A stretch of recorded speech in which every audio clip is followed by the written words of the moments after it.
Leikyang Zintang Kunawing, the talk with Sorinthan Haorei Lim Psychorally welcome Salushid Lay, Acha episode Trada Pangahili, it important Salakai, Maram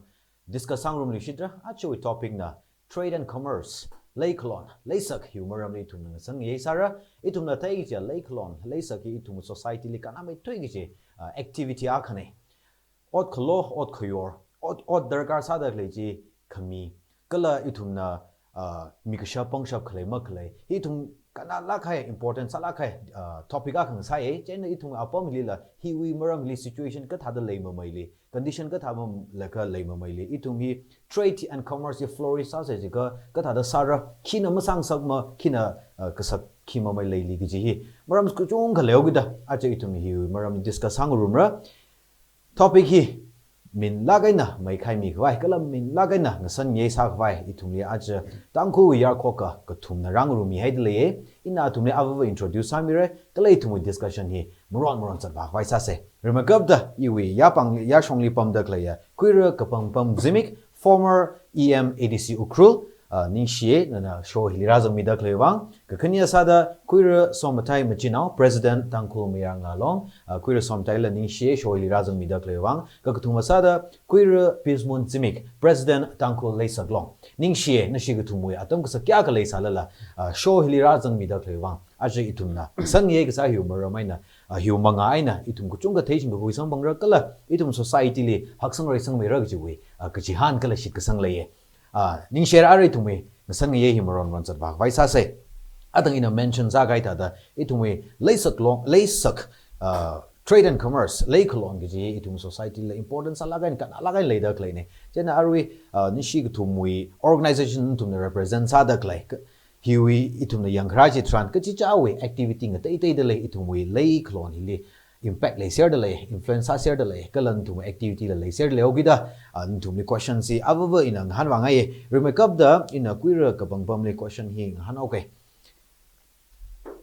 former executive member ADC agsada ADC with functions and activities related to trade and commerce Lakelon hi ka da le ma mai le tum na function ka da sa kala khima mai sa ka phara ga ji no experience kala arwi chat wang sang ngai da kle arwi situation li leida kle ling hi aulaka na tiong mai ka kham mai khai mi lo on in gab the English kala EDC organization when ala ni shi phongjok de le hi da didi sholi ili invite sang mi wa ni shla re oja Sorinthan arwi ma ithum mi kharing khara kili business ki jiba hi idumna thangjida sing sadak lai wadak lai activity sa khala gi gala himjang la idumi kharing khara maring ga bai mok thui ga bai tra khalai ba me ishi autonomous district council ni hiwi abong hili yangsang ga bai 1971 Hills Autonomous District Council we act with section 33 juli empower sai trade and commerce shop establishment we yang sang gawai ka idumili hi endorse salala idumna hi tha we practice ba hi tam shra ko wang masadu gida yarwi na ba familiar ba masamane the idumi ADC office wa gaina yarui wang phak bai da abong kya ka yarui bingni shopkeepers bingni daila gaina ida da sa se na thum register sa milo licensing hi ishi authority ni corporate sa lo da ithum na ba hang e kha thal ka chung na ba hiwi merits ba ji ma thei thu ji ishi wi ishili ADC le endorse sa da glai power ba ji ba licensing la buy or taxation la buy or license cancel sa mi la buy jik tha ji jang ji ne okay shops being hi madai la na ADC ba shi na ba ari te mai khmang dot sala lai da klai area hi shop registration yang kala ji license issue sa ji mi laga ba register sa khai bingji isi EDC na ba mayaru na ba trak lang hani Qwang EDC li license khui ki da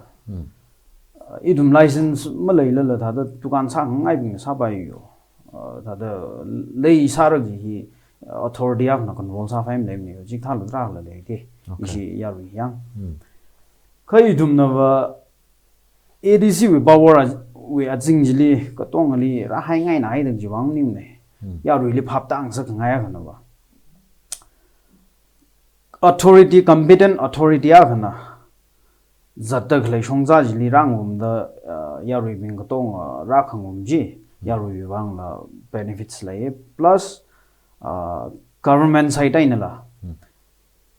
in return service mi baba me ta ji thau wi da are we trade and commerce jai ka ba mai trade and commerce topic hi was salak de de ka lei thum ka phungnaw li hi discuss agi ji chot ma gai topic a ni da khui ka yi sin ba da ma EDC na ba hi da tiong mai ga singa da lei li ji ne ji ta la ke na shop registration ma ka la in return is na ki mi da lai kla ji ka ba na thum na thai share le khama khau phung khami yang dustbin galaxa mi da lai he is in return ya really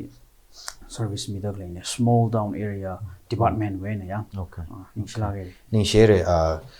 kuir bang bang le ngai ja question ina kuir som tai lan han ngai tangkung mirang la long na isi tangko society we in context tangko society laisak laiklo ni maramli hi we department hili kachigita activity or functions kwikam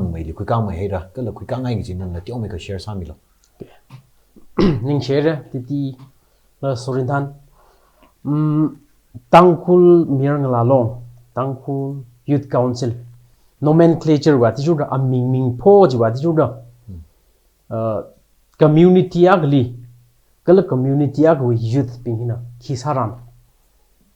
khi meli changram kaji manna laga jang khran apong bingli jang laga apong chung gai no chat le okay ka jaba aju show hi ba trade and commerce chauda hi mangli hi activities hi we line hi li sadak le mang hangaule right Dungray junction to Karasom junction or log ta dan tran expiry goods kachung kam samang bra paksa dam samang bra jinga yara okay expiry goods expire sai gam sarang la da mayang san la wa lol ko ngai la pa ga ning ka dam samang bra hi shop pa ga ning ne ka volunteers meet chat laga volunteers jo laga warning meet chat laga check sa chat laga hang ma thin ga chak kai wi result a khani okay hi tangul mi ra long hi sa dak ni okay ga khane li price aman ka ka ta hile tra ka difference malai samra da khui arwi wi sa dak le wi mo ngai ne yang ka ma tangul mi ra long mang na sai ba ma chi pai ka tong wi hodna khang ro hang khang ro ko tom khang ro chang sar le ka price wi matang li na matai la ga ne printed price jang hai bing ji ba ithum ba tra ka miang ni tur okay ka ithum hang jar li hilang de hen mi ba pai ko printed price we na mam dai ka pai ko gi pa ja hang ba hai matai la ga ya ga printed price ma ga jang ot ping gari parts dai la ga na sam sugar alu tada essential commodities ping price ma ga jang chung ga le right chipping ji control sa pai ga bai bang ithum na dukan ni jang ma la ga yang khwa tam thran na te de yor sa ka chung ga la the jeni shin na TMNL price board chart board da ga dukan ga chi da ma lo thei ra okay hi rian board hi rian a ga thet bi sarai de ji q wangai na ga thet kla ji ka tangul hi metei tu mi thei sar ga ji maning ma atu ala sang rok sar ga ji la maning ma jaw ga da la ga nga han chon la ga nga te da le dak le kla agli chu me agan nem me dak le hi sa shi mit pai da isin da ji ke sem dukan ko tong le yaw bai ra ji ara dukan ping ji ni yang ma ka ke ji chawi od yur ping ji isi dukan le alu hi ke ja agli hi ga ni yo sam hi ga ni yo sugar hi ya ngai ni ore ji thasa rai ga mangali khning sarai da leji hi issue kham tai od manga Okay. ka taya ga na ga thang la ji ga price gi jai na idu mo od manga sadag leji la yang sang da idu mli black powdery black cái nữa mới dùng sắc sẽ cái gì cái sáng cơ mà chụp ra này publicly ít đùm là mass media rồi Facebook cái thằng là sang là cái debate là sai ngay đấy cơ mà cái hay lắm sao vậy đó hay là cái ukul ra rồi nè chính ta xuống đó hay cái ta chỉ ít đùm là hồ quỳ nữa mình chỉ khi lang đùm mà tay cá bay mà cô क्या का सगा tâm đi là cái bay tâm đi là rate vậy nó đùm là tung cái gì là bắt sa ai nè đó rate sao miền cái ari là chỉ follow sai Okay. cái taya cái này khi là cái ít mui mujibing cobbler bing adum hi ot cái sai cái tiêu mà cái thay bali cái chung cái huy va cái thay bali sa sidra sa cái pai la cái này thật huy cái cái lemo huy là ai kim tam nên là chỗ ba phag jing mai thế nên tụi nó hồ huy sir là cái meeting sa là cái amman ji hi thare reji chuyện nào nem nào mới chỉ pai mấy cái gì chiến等的一种养生之路。Okay. thế nữa mà od mà hi tiêu mày thật đó improvement và thêm một này养生mandle ari ri养生được lấy gì疾病tại là cái gari parts cure bệnh này không tại vậy chứ ít nữa main sao là cái này khen hi rồi đó cái tiêu cái khung chế cái vợ thay là cái này thau ari engine oil cái này tại là cái này printed price winner aman ta make card mi jinda là cái ari li order cái bình vợ chỉ lang de hen là cái là trong bộ mà printed price mà dừng này giàu đó atum nó ốt của cái packet này cái là cái ari li cái đó thằng piece này ông số cái chặt ala chỉ winner cái gì này cái lo cái li piece này ông cái chung cái leo đấy ít thùng đó meeting ho cái là meeting san là lấy cái bài này ari sát được lấy vợ chi này li ina ka thei ba ba mayang pingli khrechan sa tam thran ka theya ka ba thum hi o tum pai la kai pom den le mo da ka theya ka ba singkum thra da phanga ma kain tung da pom ngai no ya ka chung ka chai ji tha da le da ji tiao me ka ichi na ru sa da ke ping Okay. ji Ni share all ngak chung ka khui le ji thei khui le e aroi ishi panelist first and second activity hi ji da chung ka khang sangai re kuira PEACEMOON ZIMIK na as the president of Tangku Leisak long now hina khima mai activity khuikali khima mai sai ra ke ji no shongai la tiao mai ka share samilo ning share hai re Tangku express na ekta initiative quick mi chuwang Tangku Leisak he 23 years organization yang singum ka shung ya long na wa khane 2023 li si chupli mayona ora da le aroi Tangku Leisak he lay cái sa nào cũng đi cái tóm cả vai, cái là lay cái sa hi Tangku nào cũng là mang ngà khui cả vai mà, cái là ya rồi đi là lay cái sa bị trôi na, xếp bằng thằng cái sa cả vai, nhá, cái lay long ác này, xem cả long ác này, rồi Tangku Leisak vậy, thật ra tại mấy cái gì, issue objective khởi nghĩa là economic freedom này. Economic independence hi remake up the hill free cái gì này hi vang hi thong what section là cái sao đấy thui cái highly là issue of founding fathers being founding members being hin là section là cái nào what sara shung cái này chuli mà tại là cái nào rồi nó sum na thấy lệ cái là shad lệ rồi mà tại là cái nào pray nào being na Christmas season là tâm hill kalau season ni mang le mening la khang te tam li la second hand ya ka yo da khle ya hili tang ko na mang yo da le chang te hi ka thada khara hi pharmacy ji ka hila tang ko na mang sa da le khang te imram naw ma khni mun gil dia atuma hili ma chang da le mani chita ka mai na har hila tang ko na mang sa bun da le photo studio ji ka cái thứ hai là ishi tang nó mang sa dal right Xerox cái thứ hai là ishi mang sa bam dal no ta hi ta items cái chung le 22 items ka shung ji nahi workshop tires cái đó là chung ka okay hi li ara itum na khi thấy cái lời na hili hiwa item ping hi tang khu nào ping maning la khang tei chati ping na ot khlo hi ma thei mane hi matai la khai initiative ya hi ki pau kle jilga tang khu le saklong local item on kam yu bangai na nei. Okay. 22 items. Yes, 22 items si ka hi. Okay. Hi na isi tang khu nào kia kho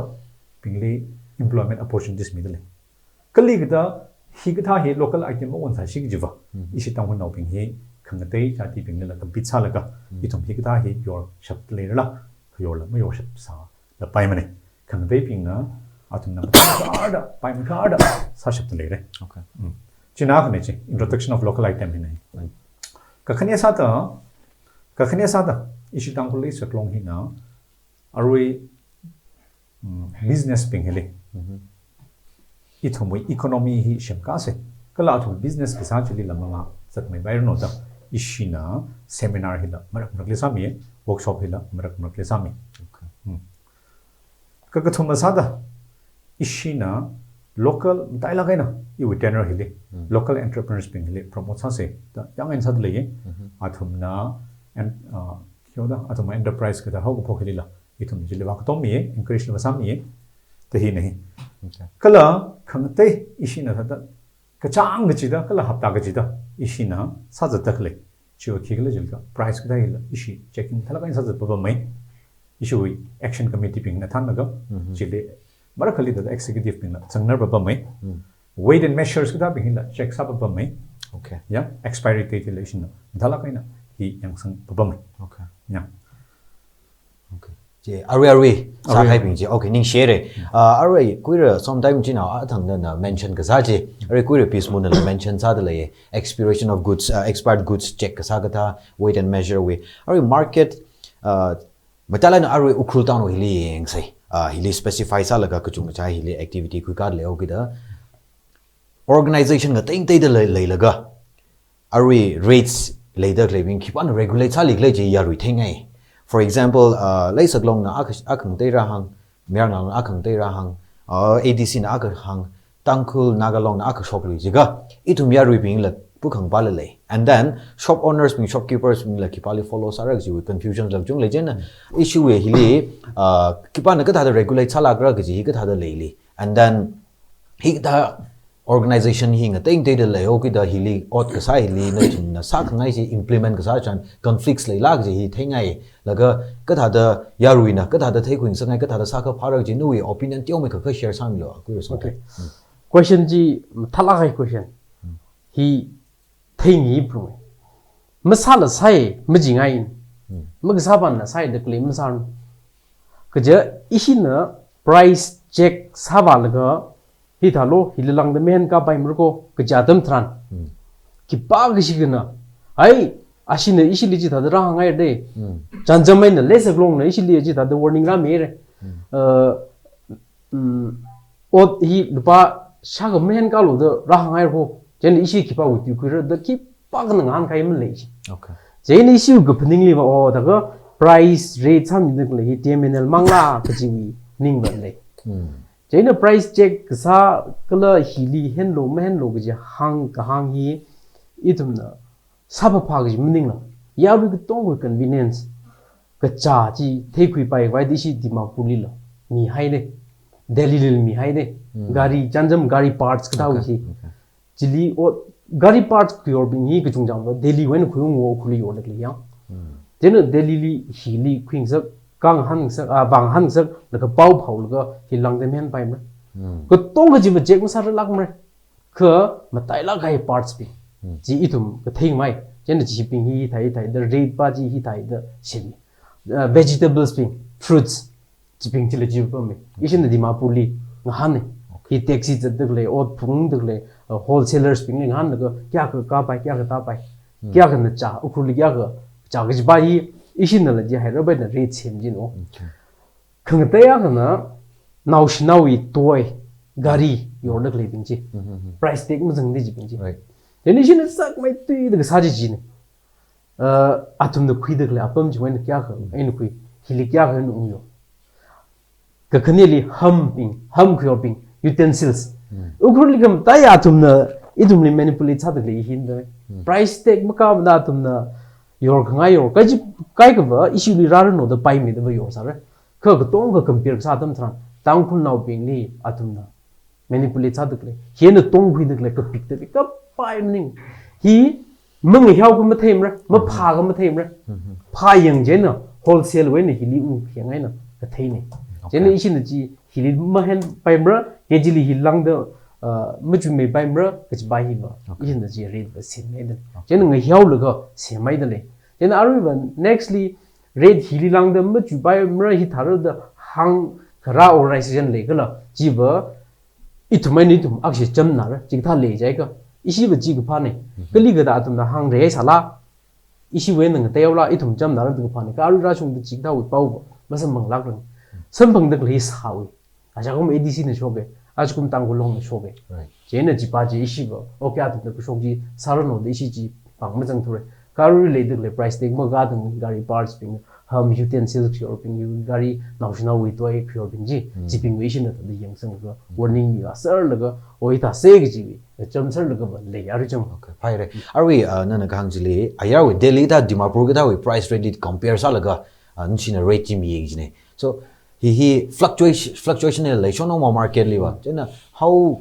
regular ni thumna dukan li wala ga rate khami hi kya ga regular sa la ga mi do and then MRP ga thama ga ping ji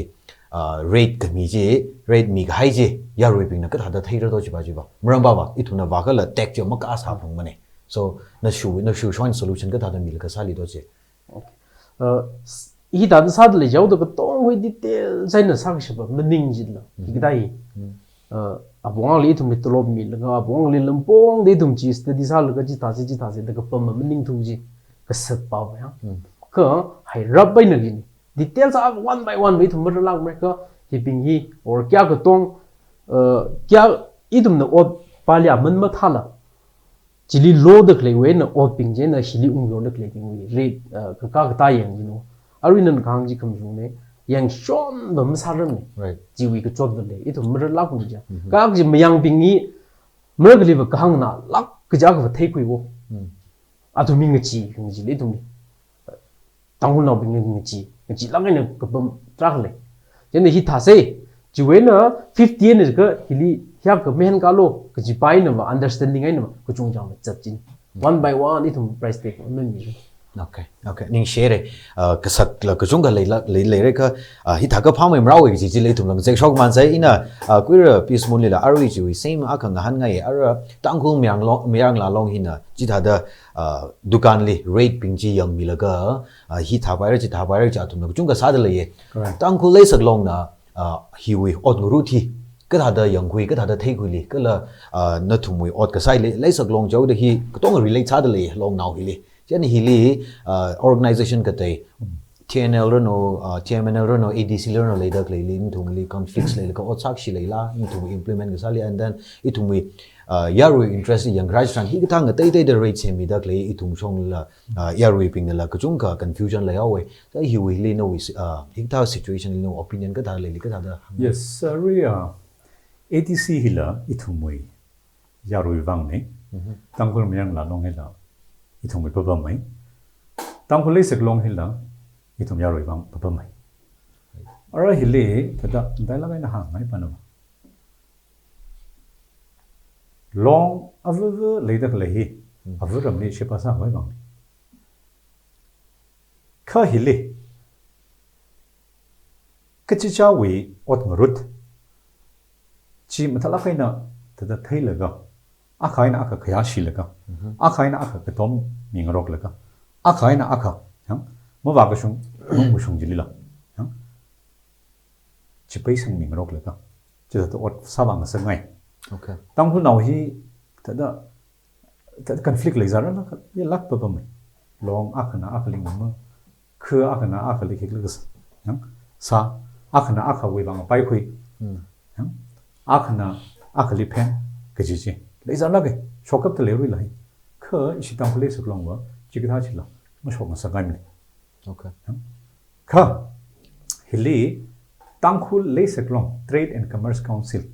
ta hidata singkom mukata ka thum rashum ka haya organization hele thing ga shop nga lang da dukan khaleya yang ka tong khana hiwi member ga sa yang long he hiwi hele membership ko is yes long way yes yes okay laka hili issue with membership hi akhum la khani tha da khai ba mai yang issue with primary membership plus associate membership da hili issue hili leisa da khle issue dang hono tong la sang se ba mai okay ka la lang mai ka da hili rui chi hili myang no mai te no bing pam da khle bing bing da sang se ba mai ta hili issue tang khu leisak long leili yang ga sang long ha ka hili la ta respect sa la ga chang wo chi mong pai la ta ka chan sa ni ji sa ba shi pha ra ji chi yang issue na hang mai okay hiwi matang hili issue la ka chung la da ngasan ngai da sa ga hai ne ya kai na hang gai da si pa he ka sha pai nang dei thomai na ithoma aka na ka conflict ma lela ka respect sang rok la ka what na khoi ban ga over mi sem ka paisa si ka ji hang okay ina originally aka ngan chan no hang da klei mong liwa area hi situation ni conflict leila ka ocha shi leila ji opinion leila khleila chill la le le okay yeah Ari atang na firstly mentioned sa khai no we tangko le sak long na sa da klei hi main hi local items khai khami and then workshop seminar sa khami entrepreneurs young budding entrepreneurs will support sa khami he mentioned that le and atang itum na younger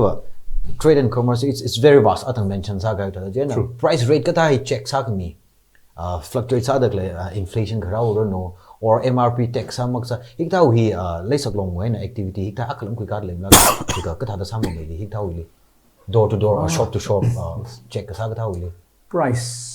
ishina checking khang daily wa ta da reach in gang da tang yang weight and measure ta ishina check sami expiry date le check sami dele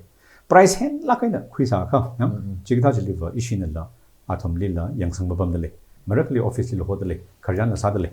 ka price control ka go hoi ba sakla ka ya okay akhane chen hi pa hi na va even government la masa kharar la le ba me athum la chile ithum tangkul le seklong la heng sada ithum na price fixation samye ba ga ji la ithum ba sangai mane remake up the issue team li la market survey team la la ba ba me okay athum la yangung yang wa free remake up ta na heu la ka athum na da say for example ya ta da itu moi essential like dala kan essential commodities li price hen ka la kan kui gai ji tha ba ji ping ji lewa itu na control la sa ba ji ba okay okay ni share ku PEACEMOON ZIMIK ina arwi same question ni ku KAPANGPAM ZIMIK la han ngai arwi TMNL na TLL tangkul le sak long na new opinion hangai hili ma tangkul naga long wila aka perspective ratai athum la merkli hitha pai ra gi wizat khana merkli winger ga tha wila sa ga tha la rate la shok mi la ngawai and ADC wi shongai na la hi ga tha organization ga te the price rate fix a khami for example a chon thang jam la taxi wi hi la issue ga ka shok tha da thei taxi association nga te the shock TNL nga te the shock mi gi ju je na hi ga tha hi thum ta la ga na sa ga je public mi na sa ga je itum inconveniences sang bang hi je na ADC na function ga sali ikda organization nga te te le dak le hi we na itu function sali conflict sa tha ma le or function sa dak le le ADC wi ba ga na ita da hipping li ishi na specific sala ita da sa ka smooth sa mai ra or itu mi da segregate sala ga gi suggestions ka tha no thei khu le la ji tyo ma ka share sa mi lo arwi ju ya bong ji le wa ina I we experience tha da tyo mai ka hang la ga ju sun ga bai mang sun ga bai yang te wa explain sa mi ge yang la long na le sak long na sa de le ari hang hai tu ji tha dang na la ring phala ge ADC ba hi ma ka jang gat wa competent authority of ADC sao da trade and commerce really yang sang ga bai hi legal power ji ba sai ka thala la you experience li in a small down twisting la ga tyo mai ga thai authority shigizin ba hi itum we tanghul ya long ni akhrutung na lai sa ji arwi da mirang la long la lai sa ra lai sak long la lai sa ra tanghul na ga long la lai sa ra adam thui hai adam wi ji ba ba da ji tyo mai reflect sam ge ji wo arwi sa da kle bi le ka khet ba ning la yang shop register sa lo ji ga ADC li rasa da kle yi QE purpose mang sa kle ji ga bank li long nei apply sa vai sa sa ji yang maning ga shops bi hi salo jin lam sangai ji shon ji ke ji ba register ga sai nang so the fees now the minimal rate and khui mi ADC ba the fees now ji la rashan gi ji ji khong lok tha ji the register salo jin la ka chung na lam sam ni ga bank ni long nai apply sa gi ji ni government wa kai na o form hi mi de le hi ADC we license jang na ga apply salo ji ji wang wang hai gi ju ji si dang mo ni idum na registration we mobilization la staff ji sang la ga police sang la ga ji ho yang hai re chili rata da glai complain ji ka thak la ji ka ta idum ga ji bali sa ra le le sak long na la registration zat de le o tang hu na ga long na la register sa lo ji de le ha ma dam ni da thum ni ngan ga ba pa me ya the you take really lays a glong later lay he cat bombing la lays a glong la atom purpose aka lay laga atom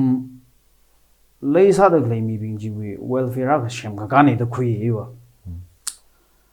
tang hun laga long la jikaba in the absence of ADC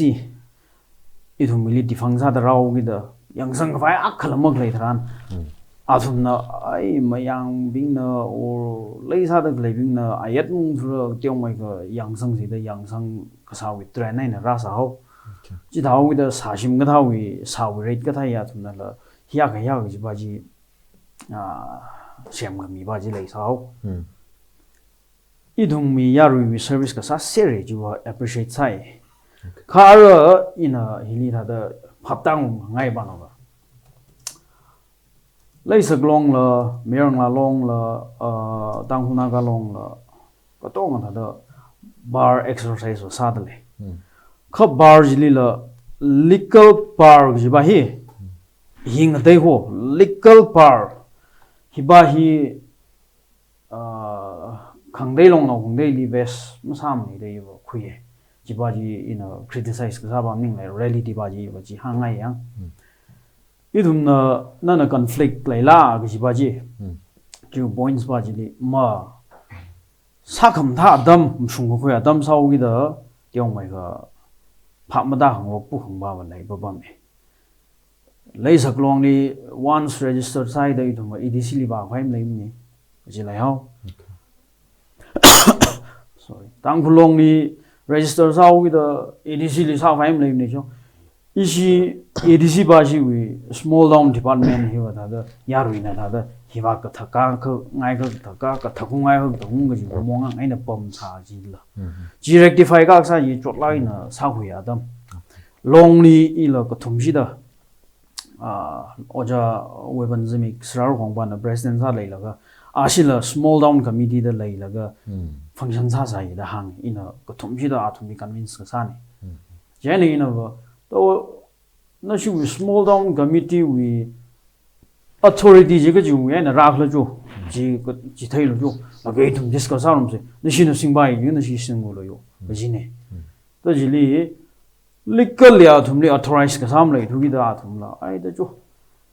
नशी ADC मखला दम ले तुमने यांगसंग में मंदा आरा हिवी shop registration ला बाई pricing ला बाई का तो ना ADC ने उन यांगसंग आउ लो दा इवे आदम ले जी का तोंग इसी EDC उली रा लगा shopkeepers being la young businessmen being la इसी EDC भी role and function जी चिल त्यों में का भाप तुझा पोगे तो अभी मिरंग ला लोंग आई ना ले सक लोंग ना ला इवी गवर्निंग बावा इजी जा वी लाइन बाजी मजत ला ADC we obviously kibana small down itum elected representative he term wow with my office of kasalang wow we means term ko bai the election khangrai ari itum bom dak le election rai la bom lak the le hi the higsa ili department le department ba permanent ne jilla jena ba iba department ba shili tie up sa la ga gazat thran ba yari la mapung ba mra kala legal authority legal power ji la na thum khui phung la jate da khui ye ba the ji we generalize na jat ni jo ya rum pung ba lak lai thum nam thalai num sung bi bai ra ba hi khui de okay in share originally na kan han chan okay apart from shop registration and licensing ADC li empower sa khai ka te malai li or price ari fixation ka dawi rate ka dawi ADC na single buy ka ma single buy ka la sing buy le ka wa hiwang ma sing da klai ma single buy le haula or ma sing buy mu ne ki le la ari price rate ka da check ka sa maksa fix ka sa maksa hile jiba jiba shop establishment ji easily endorse au with it pricing ga thala yang shop ka wa yang bai sare ko le thum ni Levi Dex Levi sa fa yang empower sai ko i thum mi hi ka phung hili ADC we functioning la ji ga tha da sakla ga na pangshop shop to pamni ga ji ga la pangshop na shop ko pa ya pung tara la la yo ji ba political isa la ga i thum ni power endorsement sa yang tambak we na da ji ga tha we la yaw we de i thum na pangshop bu shop la sa wa ngai la i thum ni khang khun tara la yaw we la manga mu khui bai ko pricing ji thran wa isi hi ma dukan li order khlai MRP ka da khlai price tag pin ji li ba i thum na khi pricing sa mi le bro aba company na pricing tag ji mi ai lo khung man da ko MRP li hen na ga yolam yomla or are we the expire sa khai or yorda leilam yomla ji ba aja ba isi la yang sang ran ga ji are re me yang sang da le na isi hi are hi ki ba na yang sang da le gla ji ga ba caretaker chairman right small down here na tu ADC sak sa tam li ba me yang sang do isi ina even you barely had you experience ba ji share sa ya you barely wa ina myang la long li la tai up sa de myang la long li la ka tam naw li la ho hui la or hun bum wi tai so li la ho hui all dang ba shi la ho hui la ka tha da is ithum me down hi musung ki sig la ba hi in terms of business la ba in terms of sanitation la ba ya ka tha da rectify sa sig la ba hi efforts mi okay ka ajava arwi changjar bale hang lo jiga isi caretaker chairman ba hina answerable da la yang ka ala arwi abanam ning la iban presence au with ina shuru jig da hang ra okay originally na la ka ta machan sang na ro be sure or yes pricing le isi ya uja da bang bang hang da yes pricing le no kala the critical issues related to the trade and commerce he liver khara tharan liver at least the tangkuli la the chingri hai gwai wang yang kala the legsa bongli la ring pham gwai wang always the ADC hin la ishi lesek long la yang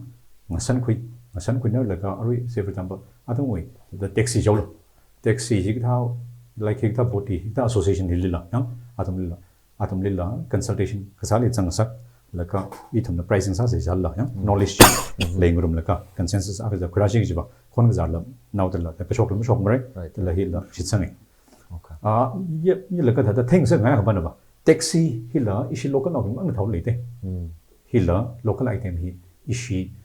tangole sek long na local item hi on thamine ke ji things ngai okay ishi share won pangla ben da ran Ari queer PEACEMOON no chile local items jeda in a local items li question ka raisa ge local items si 22 set sata gai hi for example ara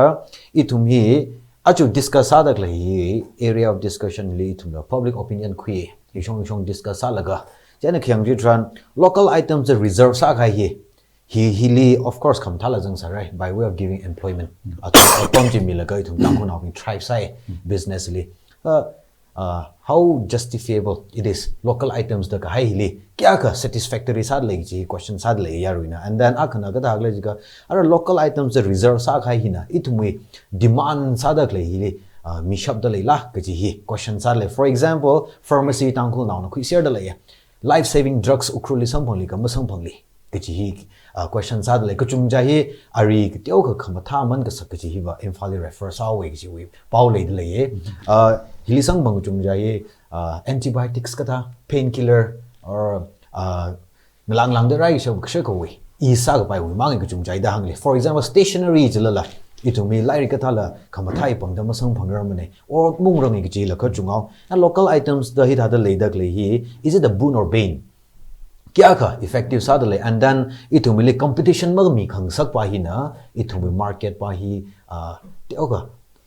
demand by masang bhangra for mikai ko wangmang advantage ngasai la ya ruli she bam sa tham sa thoi te giwi a khale le and then a khanava kalika local items hi non locals ping the yours hada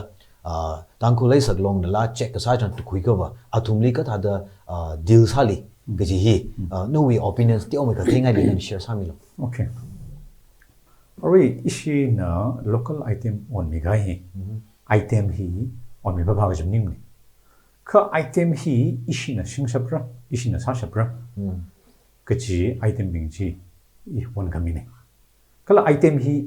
ishi tam ho no mang kana la pra kachi ji chi tha ji item le one kamine say for example ara ba da second hand jolo ilam tha la kaina salak le ko second hand we price hi infal ka kala pam ang delia issue UKHRUL hin la pai kamai thak mai la samom nom le ara issue with taxi jolo ila local item pa mai in our service ka interrupt saw ke taxi ji le taxi hi na local items na dak sange kan non locals na drive sa dak le the taxi 1000 dak le the hi la ka da na response sangai ji la mention sam yes ari taxi association ba shi hila ishili affiliate sa ba mai shi hila okay general ashi association na hui matang hili ashin la yang sang ba mai ari ashin la ta ka sabai nang da hi da ka tong hi tang hun law na thao I mean tang hun law na owner hinga ba la ka sak ka sabai nang da tang hun law na thao sak bai ka sa nei kha da ma pu a ka khani na da he will lead da excuses a ka khani le da mara khali da thao zat la pe sa pa pum sa pai da chit chi ta dra shop pai kha chu pa ji ba shin na yang sang ba ma wai kha almost at 90% manan da the or more than 90% is down among the 1000 per me. Exceptional cases that relation per me. I can you with that. Yes. The Chicago successful Salaka Bum the Lazy. General Haru Yolo. Haru Hill local item per me. The Hilam Talakan supply some middle. Miraculously from daily compares the issue in a pie me. The young lace ha pum jilla lately. The general certain item liver, say, for example, an pharmacy Uganda. So far, the item Yanka, yes. Ari ishia district hospital en hopok laka jara da shunda chili ishi tang hono ping na tada service am thala na kamila min pam dai kanan gang tada miracle da tang hono wali capital hi tada ana mu khosho kharala or chimling ka ya tada supply ka salila khawat ka tha hi la tada mar le sam sala bai kha radak le tam liwa yu ka phaning liwa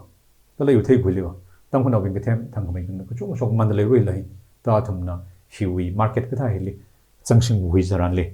matha mai da prosper sa chapra kala da supply ka dong da mi chapra ka jila shik ka sanga kan kha local item hi da introduce ang si sami ka hai na tang khulwi lei ga sa hili ba manga matha mai khu le ko hinna I thum le ring sak le ko hi da mo on me sa ji si dong no bing ki sa sar I thum mata da mi we na logo khunang sa sare kha local item hi da one mi ga yo bangai na ishi tang hun opin na logo kui mam ning la kai thun la yo de lewo jang te hi san lak le hi okay yeah right so in your opinion no opinion le local items da hai mi thum tang khu wang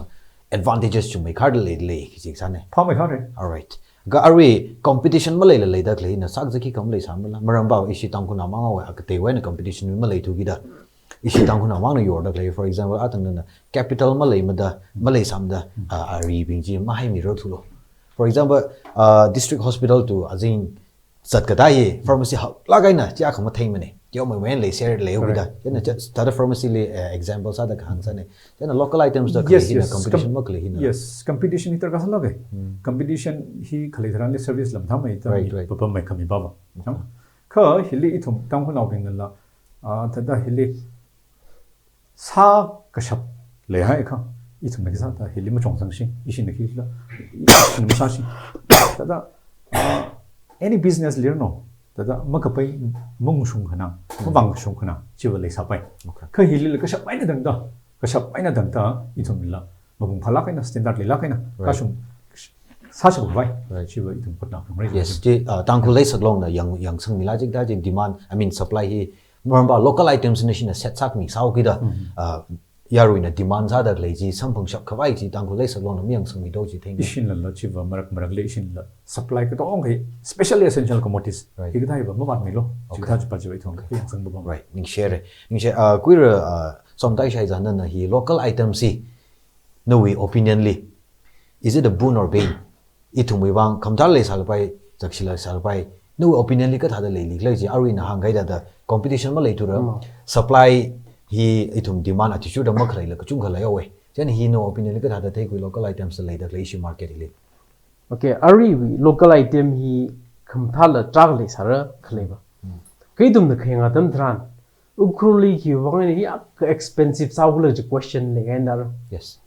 ukhrul wi khring khra ki yang no imphal daing la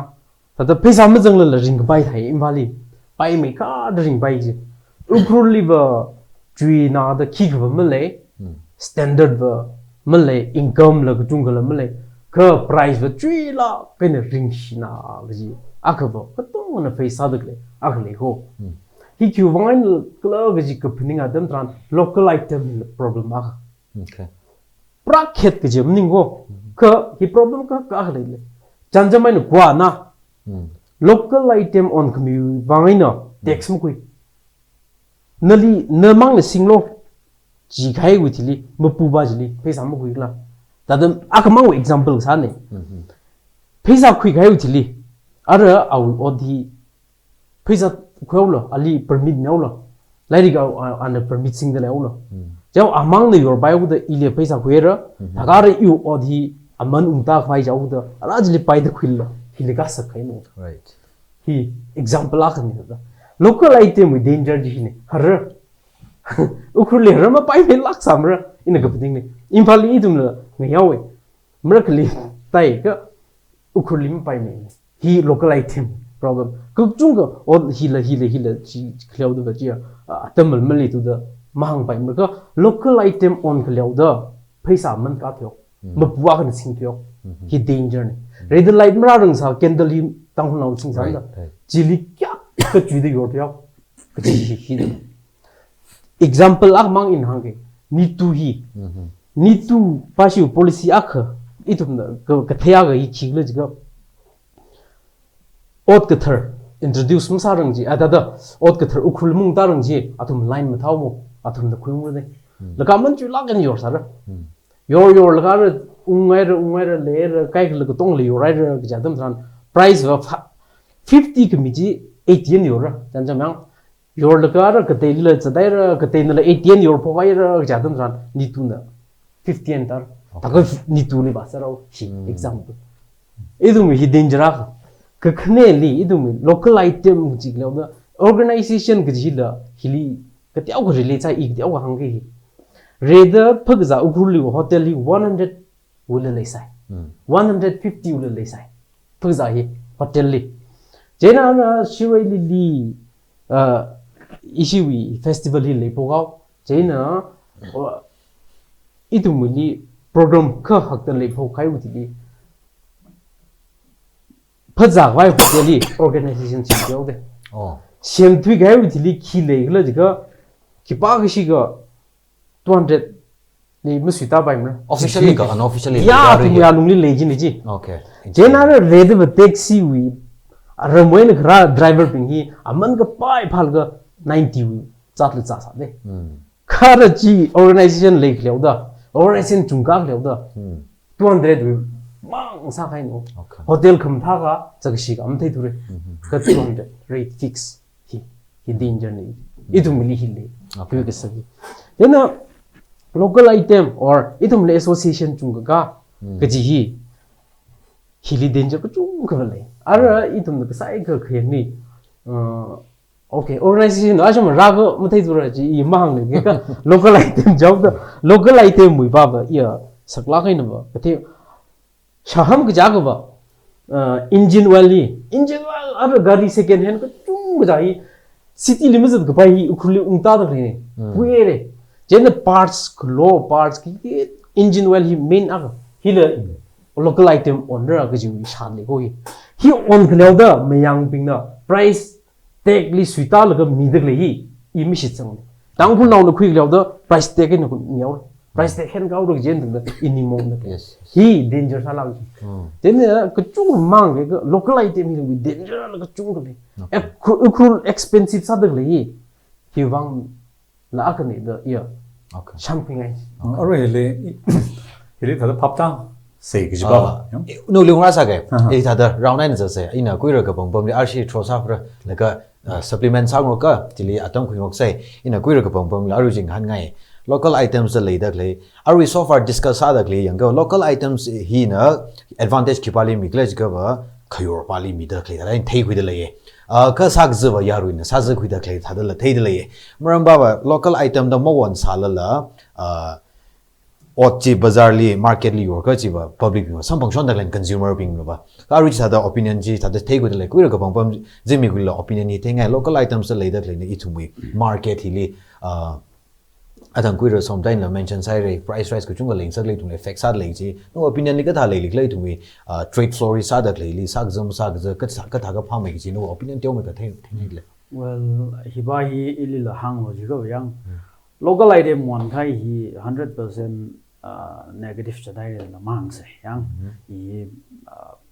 bain ni de la mukhui se ni ba kha local item khwan hili ithun number chuka jab ye ji ba nature of market here competitors like ba bound to control by some few businessmen yang monopoly market monopoly je raho we ji la okay the hili idumna market monopoly rai ga virtue benefits wa individual businessmen ba jilla ka 20% ji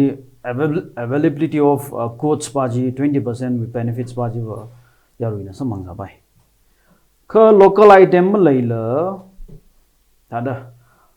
market with nature ba ji competition ba ji laing sakni ji ba ithum yarui bing na benefits ba ji chung mai re da khui ka la ji mang wi mane arui example la ishi miyang la long president kha ngai ge kaina thai khui la hang ishi adc na sa ga tha khai ga tha wi pricing hi ni yo kha local item arui vegetable hi or khai ga tha hi ko chung ga ishi brain now being market chili yo yo ishi na rate chami de klai rate je na ba ishi dangfu avung rabing ki pa na yo ngai ji whereas mai tai now footpath li order klai brain now ba ishi we rate ji follow sa sab ji okay lago ba ishi dangfu now avu market li pom de klai avung rabing ji na strictly order klai mai tai now bang ji li or user khang dei bing ji li khiwi wang ai na na thum na aman ji ta da pai de order I thum na ba hya khai ne order lai na thum na hili suida mi de hili yo pai la ma sa bai mre I thum na order klai aman na ye ne yo lo ji hau de okay the hi ka sai gam jung la ga local item one khami local now bing mang li priority khami hi ba yang I thum market nature of market li kaya wo okay the hi kaya ga ni market with atmosphere ba ji mam thalu bai ni wo yang chi thau gi da ka shabain dang da ba mai thum dang hu nau bing la ring ga bai ba pha hui bai a bong ji la ran sei ko for example aru da da okay pharmacy hi ishi local nam mang na sa da lai hi la local item sa da sing da lai ni tai yang ko hili tambak we na or thada paisa gteo khak sing mayang na maite na aga ungsho shabda ungshong sakda ukhruli shuni jiba ari la marang kai me khar sam bang rawe service thada ya really mi da klai ji la kom mai mraw da khui yi ba men ji hang go ba isi dang hu no li ka khet mam nim go athum la ka shabain dang la khona da le ya ru demand ba jiang mi vai ka I thum mi kharing gharakli adang hang wala oja sum dai na ukhrul hi expensive sala gai apamma ni mo expensive sa ga khui lei ga sa bing jina cái tiêu của khăng mà na sao vậy đi tôi gặp những đây khi họ nắm nhon sắm rong này ít thùng cái đó này ít thùng mình livelihood thì expensive sao cái này hắn thu thập vậy nào học bốc sĩ yang hắn thu thập thì family cái sai shop cái hàng sai cái vai ác sĩ hàng sai vai vào cái lúc ba thao mang vắt thu vậy lúc ba mặc gula mang vắt thu đấy hàng gì chứ có lúc ba hàng bằng áo vậy nào học bốc là sao cái gì ba hiện tại cao vậy thùng đó even hắn thu thập vậy năng đó chỉ thà được control thay cái trường hợp vậy thùng cái phùng nào vậy là hắn thu thập bị bay mình bay là cái đó sắm bằng anh gì là vậy không anh phải lý sọc mày cái đó sao mà ý UKHRUL đấy đó chỉ là đó market nature chỉ cái liệu đó business nature là cái áo chỉ bao giờ này hàng ngày okay nhưng share cuối rồi cũng bấm no opinion sharesak mi wang cuối rồi PEACEMOON na mà chân sang ngay là cái chân sang bài ra rồi chứ cái ở thằng we in the first question throw sa chỉ na answer mak sak lấy chỉ là mention sami đó answer sami đó cái lý cả non local I mean local items being here non local being the york sa lấy cái tụi khui chan action cái đó khui mi cái chỉ là tiêu mi cả anh han cái mi thà cái non supplement sang ngay chỉ sang mi lo okay pháp tăng rất ngay ban đầu local item cái chuyện hi monopoly sang rất cái chuyện này tăng cái lấy sự long vào free fair trade economy đấy chỉ chân này sao có thể cái là những cái sản phẩm tăng cái nào bình sai cố rồi sao nó cái gì ít mà cái open sai cái là những cái chẳng này mía cái mắc là chẳng cái là không thấy những cái chỗ chỉ thằng mình chẳng này sai cố rồi lấy mình thấy là cái sao là cái chẳng gì những chẳng chỉ nào cái khán giả cái bao nhiêu rồi hili local item he introduce masa misa shik jiba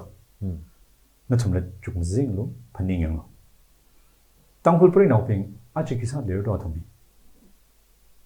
atom hi myang nau ping le compete la sa shap le la pri nau ping mang ning la isi youth ping hi achi local item on game na employment opportunities ka chung mi dele taxi li lapai pharmacy li lapai color trade khang te li lapai right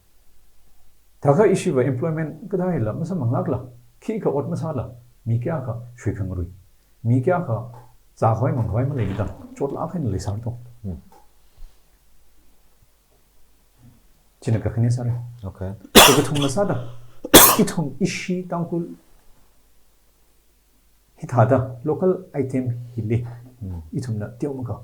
hili advantage khuilaga leina ko tiaw na ta masa sa jig jiba what to is I mean what will be our future in the next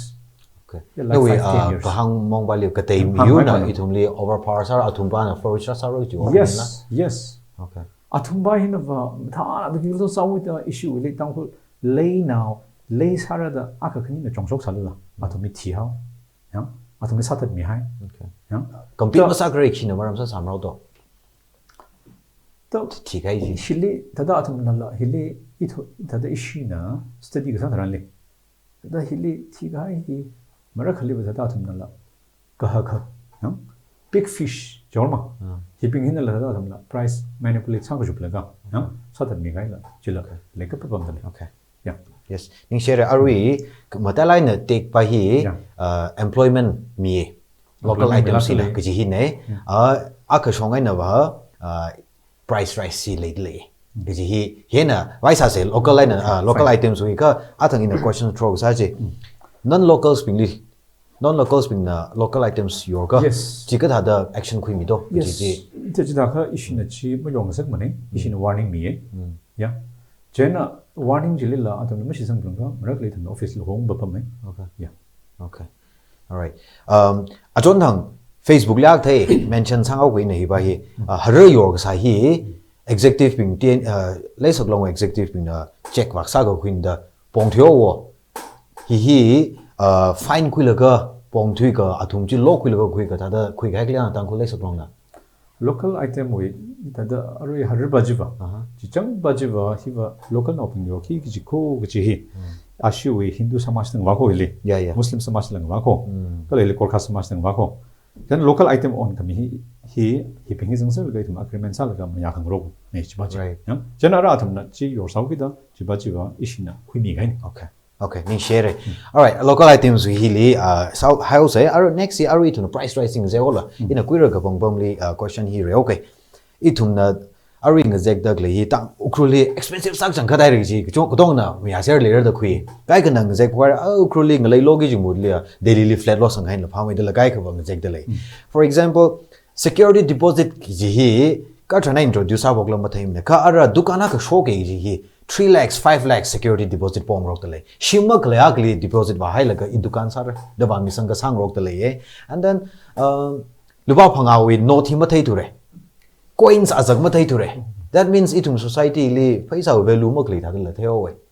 ara ki ka ma hang la mi thai lak miao chocolate lak miao ji le luba phanga ye jan yu paisa hi lupa ka mak sa society hi ba ka itum li lansin pong li itum trade and commerce li itum hi ngui de lai de ji question sangai and then athang we business li itum compete ma sakra li in la hi ngasun khu ngai ka dagle ka security deposit lak phanga ba me ra kali ka hi dukan sangai la ka mi ba ji la chat ngai ji ka ra mo pu bing hi na replacement hi security deposit ma mi shok la mira ge ji ba si chadu gi ji ba na lakh ti shadai na you odd lakh phanga lakh thum word ne 5 lakhs in security deposit ili 8 lakhs mi gara pom lo ji gai la maning gam ma chat pai ja security deposit ma han mi lakh chi bu ba na ga mi bai na ma sam phanga da asli suffer sa ji mya ga 8 lakhs pay wa sa ga dukan ji ba pom ga ne capital kena business wa saura and security deposit is a very very huge issue da hangai na ai da the price rise later clay laka akhanava coca cola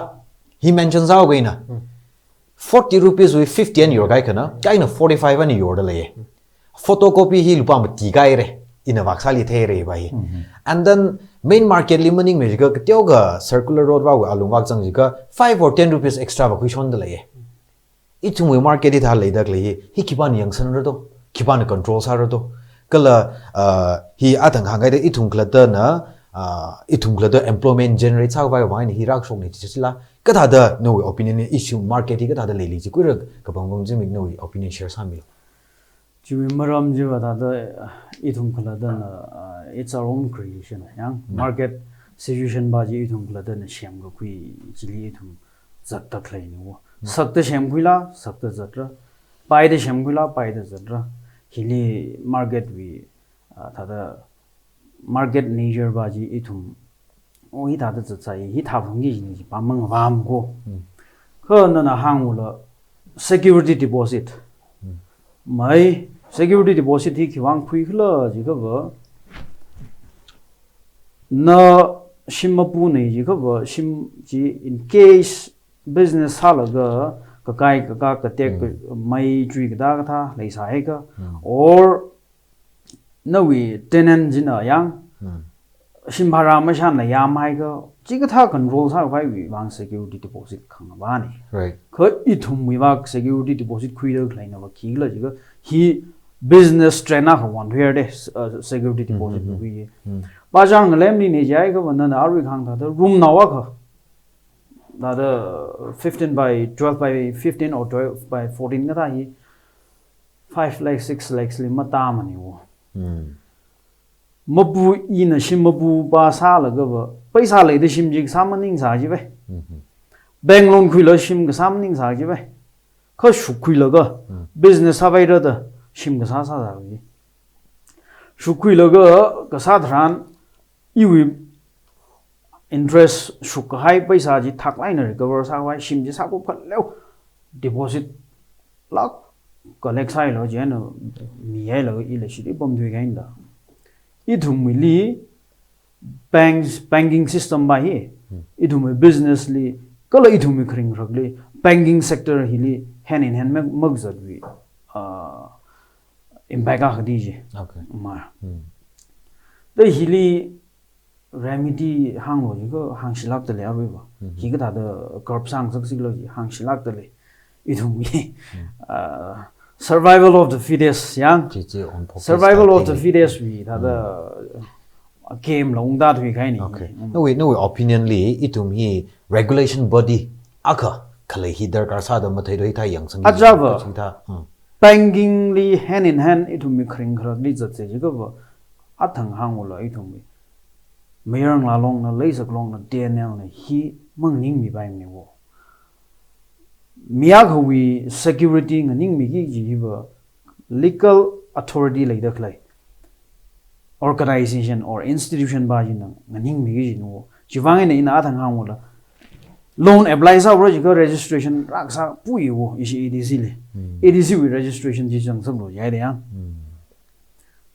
registration EDC na mi shop da kle ji jang hai ga question masa ji bank la legal authority ji ba sa me hai de yang I thung ming lai hi patalen maning thu gi da bank loan apply sa ki pa na ga ma myam de bank ki ba na ga aja wa hi li isi tanghu naga long ni tai apsa la work out sa phai method a khan lai da khwi ye ba ngalai hi ka phungna wi ngalai hi tanghu naga long na EDC li alung ni maya khang wa khang lai la ga padalen mong ha da cho Mr A na apam hili ngalai 100 by 100 hi lai jiba hi EDC wi record li hai bai okay chi thai ga ba I thum bank ni la bank da loan apply sali ji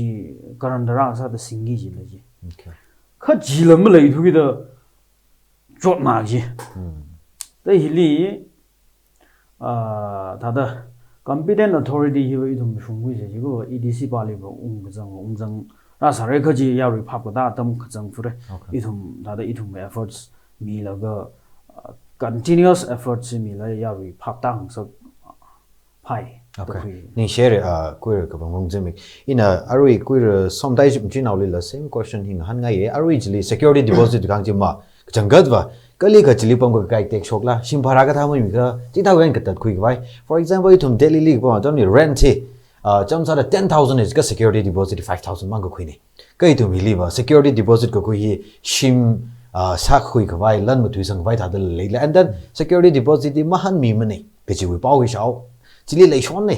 mi a kan replace rasa da laga arwe a kan in mention sangai lui ba no daily loan weekly loan monthly loan da la chadak le high very high interest rate and chatal le hi la ki ba na ka da regulate sanik la ma thelu janari khyang hi tran itu mi trade and commerce liver anarchy da thele lawless law hilag nei ji malai la akhali hi nei ji folom sal le da le ja hi wi situation hi queer sometimes mi ka da thei khuli no we opinion li MRP li handle la ka yorda le ji thei la ka la we are still buying it no one is there I mean to complaints as ki pale wa sa some time solution mi vai organization thei to what is your opinion in it okay he actually tala ga ni bai na lo in seng la gan ka thaya khang okay banwari na what ka chung jai khuyung win what khui khung adam tran tang kun naw pingli kala ot yaw dra khui pingli aman ju me de mi okay mayang naw ping na ot la chung me dra khu ye atumle bakien le mi aman yaw me de mi ni ara ka chakar le de le hi ko jena ra ot ji retailers ping na banwari we na wholesale we na low khil ka chat kha adam tran mayang naw ba printed price and your shop pai tang kun naw ba aman de chung me de miao od le tiao me de gyo yaw da aman ji ju me ka de yo ji daw gu de tang kun naw ping lai mayang pha me de mayang li ba hai no then 1 lakh we mayang na hapta li yor ka tang kun na ka chang ba hai ni de ji hi ge ji li ge ji we ni shwe li le ji ka I do ni suppliers pingji kajangkat wholesaler ne meet le pingji hidala okay ari example ji le ji go tangul naw ping ba tiaw me ai ji ri pin sa tiaw me yaw da ma at ma man ju me yaw da mara la me ya ping ra pa ma wo ji ba hi sa ma kai ni du khui kran khui phu ya tam rai je na wholesale meet le pa li le khle ji le ra chang ra de le ping le ka ta control sa ra la ji hi EDC na lesok long laser lesok long na ibe hi pai shem ngai ji ne le de le pai li apang yang ma tri pa la ra chang ra de le ping lesok long ne jai ka or business bang yaw du tong wang phning ne ji ka ki pa ra chang ra de a capital kya sing ra au policy ki mat thai rang la gain dang de yeli jek sabam od mi shong ba ji ya od sa wa la ji thai kui Okay. ka khne agli chin price ka chui wi ne ka khne agli mayang wi policy ji hi tha ji ka chung ka ma ka thai ka chung ka la ka thai ngahan ki adam tran 2 lakhs mang le sal la mayang bai na bank deposit fixed deposit sa kai na hi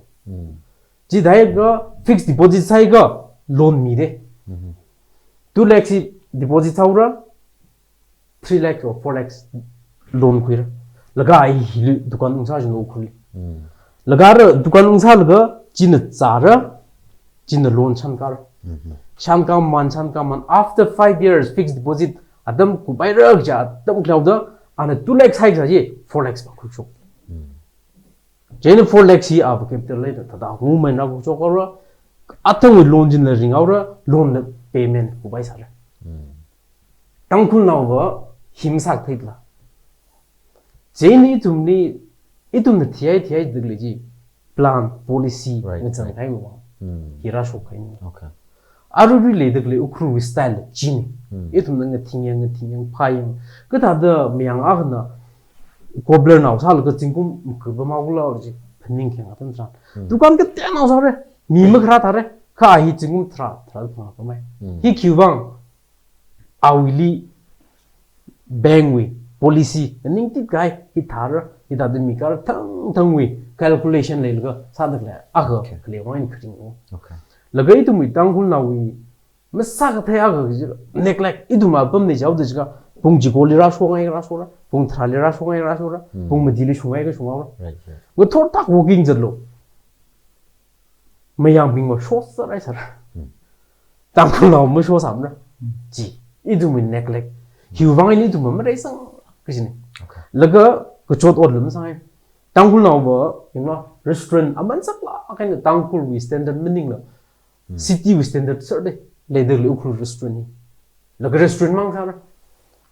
aju covid adam ni sungawro jatan dan koi chung tawra laga atum binge loan kuiling sa ni loan payment sa ma thiawra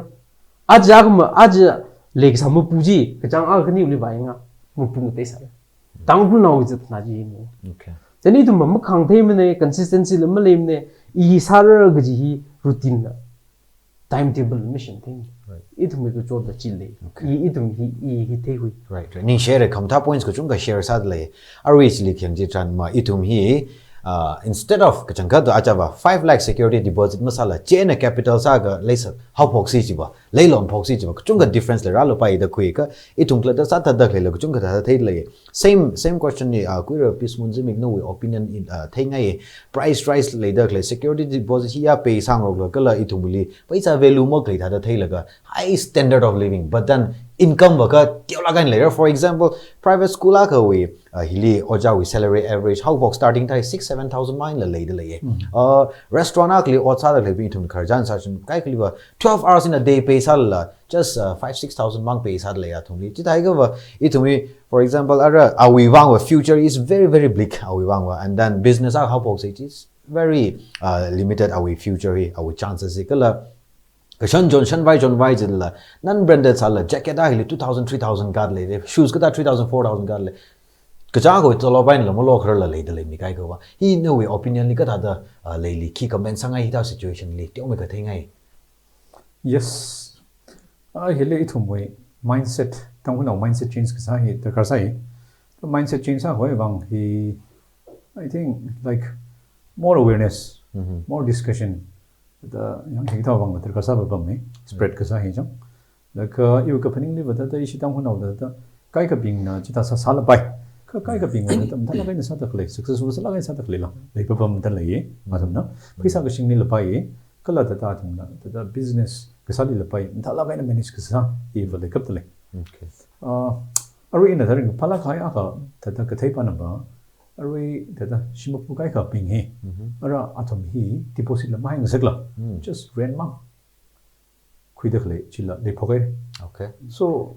the change is happening Good start. and tata ra dakhle ta milila you ka ping ni ba tata matha ko mai change ba ji ba Okay. ya tata raura da shitsone Okay. Okay. In share ari kanao question sada in a kur som Taiwan han phogaw pe itum hi agriculture society ne kuchung jai agriculture li khare nganu li khawen yang ra ka mi kuchung jai government job li cha ka mak le ta te ngalai hi resource kuchung ghaleu gi da agriculture li focus sala ka kuchung ga ring da le avenues for trade and commerce itum li ka da le ka phara for example ara itum na khyang ji tran itum organic ka vegetables bin hi markli bulgana tong pak phung taw dai itum kla dom yor sangla and then pesticides si chin gai chemicals si chin gai adulterate cha gai ka shak jai itum li ung yor la ga itum ban chi lo za da gle ulta wan gai da thei le an itum mui abam hili stumbling blocks itum na ka chung ga ri discuss ai re for example MRP li hen la ka yor da khlai non tech commodities mi itum ka ta tackle sao si itum na school bag ka tha walo se chaw lo MRP ma tha mane po ngai po ka ji ban khum sung le ju thum ma theim ne exploit ka chung ga sa da khlai na publicly laga athang jaga da security depositor no ya ka itum li issue le da khlai hi solutions bing hi itum ka tha da remedies bing hi khima mai sa ka pharak ji hi tiaw mai hi we questions li conclusion remarks ada itum na khui mi laga summarize la sami lo athong li mention mak sala le la chila sami laga ida da kup sang vai sa da kuira som Taiwan ha pa ko se hi government we khung chom na jang na itum ring rag ji la sakla ke government hi jang chon ADC je re itum li ADC la hi ba itum revive ta da strengthen sa bu ADC i ba ji ADC strengthen sa plong rag ji ya first point ka khaneli na maring phala ka ji ning sa la ga i aming na mention sa ke hi company mention sa ke ka aya chom thang jang chok kai marama ke okay company agna cold storage bang Chandeli Churachampurli Ukhurli daga apung kate te wi list mi ka lo den mi ka kan san daga chili kizang pa hi akwa kate wa wi li le pangcham te ko hi ta se ta ji denar mi ka hai utili government ri ta dang ge na ku tong ga ta me ko Churachampurli sa sang ge okay Churachampurli sa sang mi ka utili khi hang ungla ga raj ba we na ai nishi ukhul wending shelo nishi limba khamya trak ler go je jaw lo ji ukhul mi ba ji likang ning sa tsla khaya ka government we machinery government we apangain pinga kada ukhul ya thirno go ji plan lela ara question ji government when ring re cold storage mak lim sa bai hi mak re wang na ji tum theng de ji ji dai la ne yang ko shak za thing na ra kamjong phungyer ba ko na o apum raj phungyer la kan le hao kamjong la kan le ta da subdivision ping le le ba sa ro ji ukhuli yi shon ta da ring shon ji la ko ji ping la ma le tu ma plan policy khabab la le sa ra itu mani tang phun no bing ba survival question ra khai wa tam sau gi da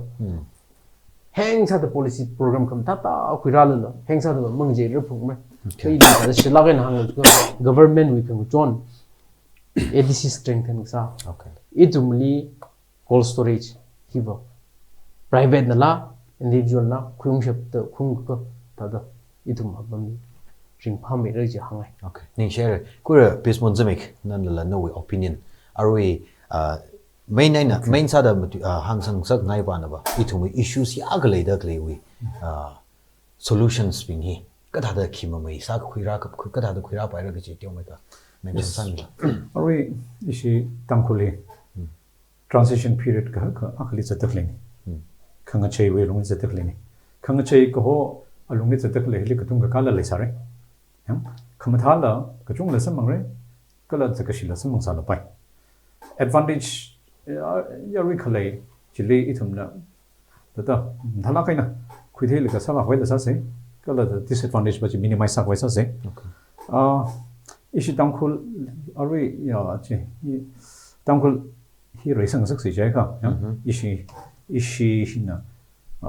tata local entrepreneurs ping hele ya ngai na ishi hi support sami hoi sa re jimang maning la local ways products ping hi ishi na chili promote sami hoi sa pabam re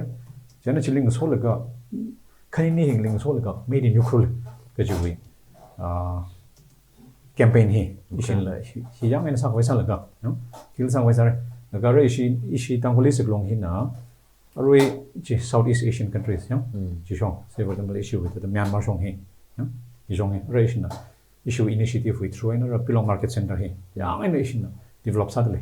no okay the chi da sa da chi shong la ishi mai ngari ba khoi sa re ya aroi Friday market la shong mi re hi le local entrepreneurs kan support sa hoi bang hi le generally hang ba no hang ha ba no local item on mi ka hai ba ngai na price kiteu kha chui min le sare nyam kham le sare thala ngai na sa ga sa le sare ka kiteu kha ta mong ga pen ma pe le sare ka chi le thum to ang sai ko ga to mi ser la ga na hi thum ka kan chi khu la ga i thum le hi i thum tang khu no ping na mong vai sa se okay ka je yang ka right ning share kana usada queer ka bang ZIMIK no we concluding remarks are originally contextualize alaga itu stumbling blocks si ag leidak leitum flourishing sa bai leidak lei solutions being hi khima mai nasa sara khima mai lei li ji te omai kan na mention sang laga the concluding remarks me okay you thai khuli ithum khring khara khi ma chai si ji khaba ithum consumer mang sala producer ji ba hila sa thai bai hot na phang hi hot khana hili know how tra ga dragar sai hang the claim ba ithum na consumer end user mang sau ithum mi yur mi jati han tho thap ji kha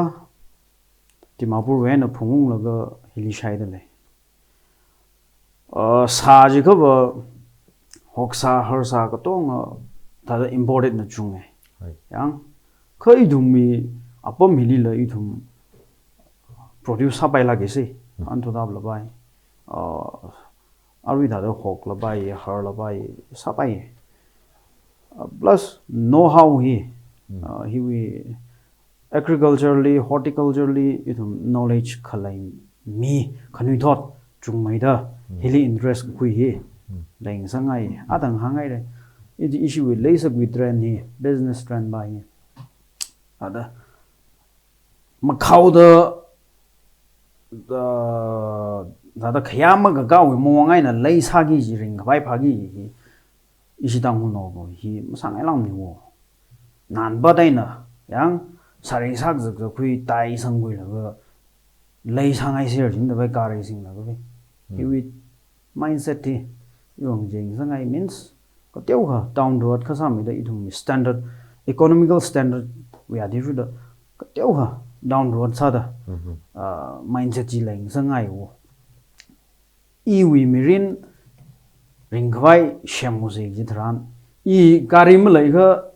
I wa yu khring gra u sham bai me we leim sa bai me we him sa bai me de practical sa la ga na I thum we economical position we are different da mai lakthra investor laga hapuk shap ko well and good jiwa diru da business I phawi lo paisa ham le lakh ba tha ko ka thawra idum lakthra or lak phanga ji wa su khui la salak la maning mani wo idum adang na hangai ra agrarian society ni ji ba hi agriculturally la maing re mung sangai farming system ba hi iwa encourage sangai la ji farming system ili na ina ringwai hapok si jibu bo tina kha khaya kha ngha kha hi dargar san khangdai investment dargar am sam ni na planning lai laga 5 years plan ma thalai na sa laga persistent efforts mi laga try sani je no we farming ji success saragam sarakla ji ba ji na 5 years li result thai bong lo success ai ga bo no ring chino ring nodla means lakthras investor lo on massacre bang I ring khai means mlei ni the mokning sangai ni khakaneli bazar hili town li tukan sa da klemi bi hi ajrasa laga next year ba thiai da mi khang de na shinai sa ari oja som dai na khang da hi ga da reason ba root cause ba hi khila jitran hili ukhuli mayang no khare when a dukan sara kai myang now akana hang is day tang hul now were dukan sa the lay odd la you by sign a look qui odd your dog lay la you we the your cut retailers being we hidden secret success agi yakan wa khigla jiga ba odd e company we odd logo kui de e company we odd your dog lay day the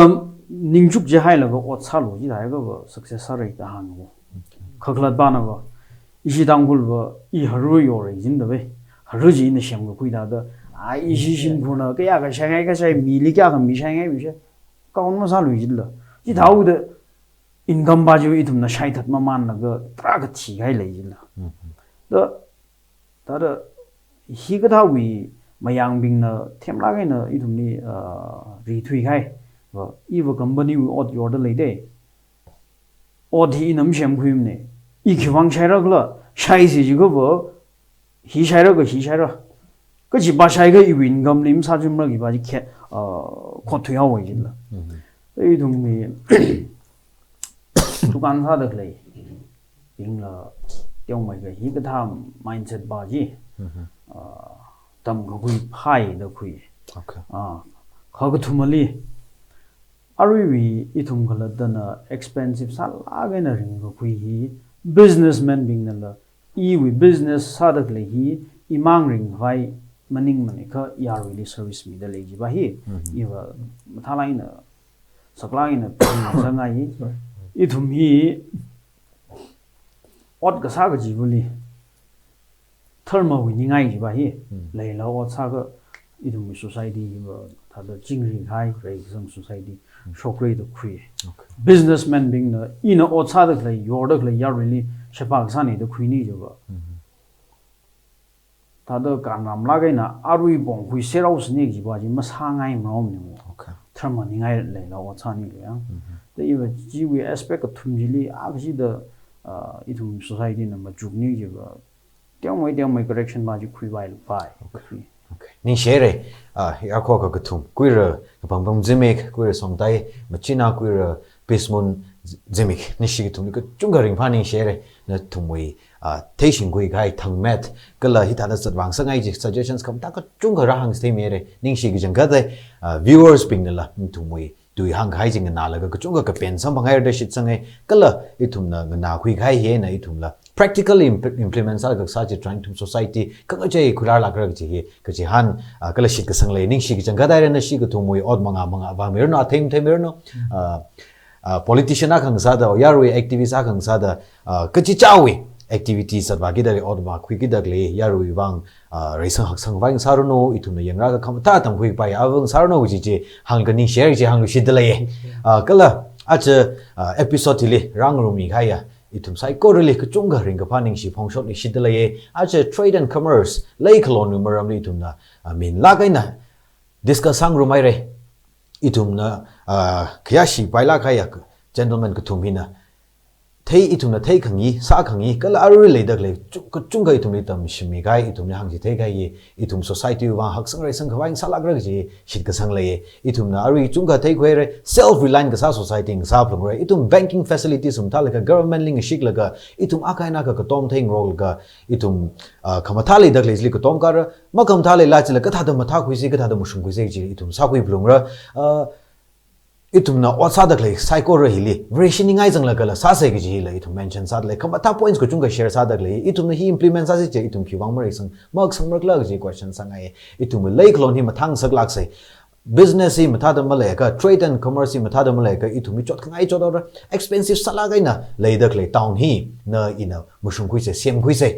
itum per capita income ling heo la itum standard of living chui say per capita income la mathang sak say society hi raisang hak sang la kai akas sa da sem kuin sak say sem kui lak say gi hang sang la ka next episode le sam phang lu shi say da hang hui la ga mang pharmacy or symptom psychology